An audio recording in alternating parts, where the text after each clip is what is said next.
over here at this laundry room project. We had a little bit of a material delay on this project. It was supposed to be a few days, ended up turning into almost 2 weeks. Luckily, we were able to do a small change order on this project. I posted in my previous video the DIY floating shelves, and I'll throw a link in here for that video as well. But yeah, we finally got our material. It is a lovely hex tile in charcoal, and we're gonna be able to start rocking and rolling on that. But I wanna talk to you today about layout. How do you get the perfect layout? And you're gonna hear a bunch of different answers from a bunch of different people on this. Like an old school tile guy will be like, oh, you gotta start in the center of the room and work your way out. I've been doing it that way for 30 years without a callback.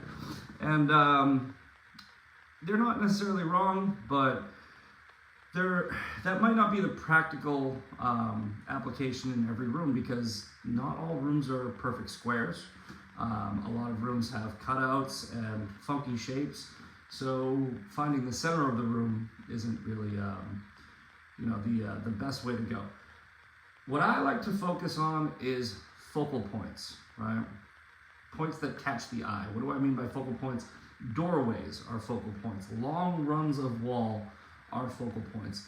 And I like to try to get my layout to land where you get the best aesthetic look when you focus on these focal points. So let me show you what I mean. Okay, so on this particular job, we wanted to keep this decorative tile in the mudroom, and this stuff looks great. And you might not be able to tell from the video, but it is actually a pretty light blue. And what we decided to do was get this gray marble threshold, which has a bit of a blue hue to it, that would really tie in this charcoal colored hex. I think that was the perfect transition. Comes out looking really nice.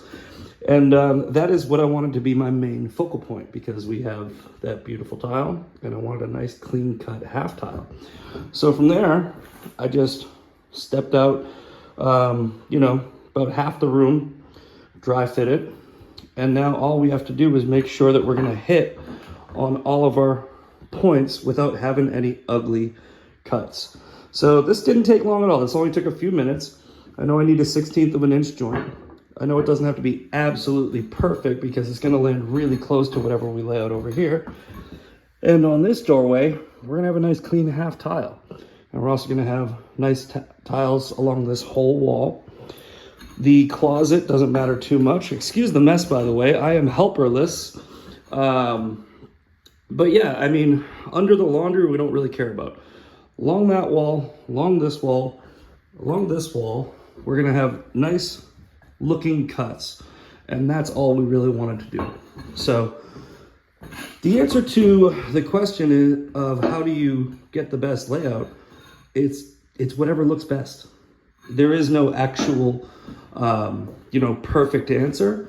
Starting in the center of the room is great when you have a large format tile where you can balance out your cuts, make sure that you're gonna have even on all sides in a nice square room. But for a situation like this, what I like to do is I just walk it out. All right, I walk it out. That's the best method that I have found over the years, and it works every time. Now, one thing I'm gonna do is when I pull this tile to start getting it set, I am gonna snap lines, because I can tell that this room's out of square, and that could just be the way I dry fit it. But I'm gonna snap a line, and we're gonna start this right there. We're gonna make sure that that is our control line. It's about half the room.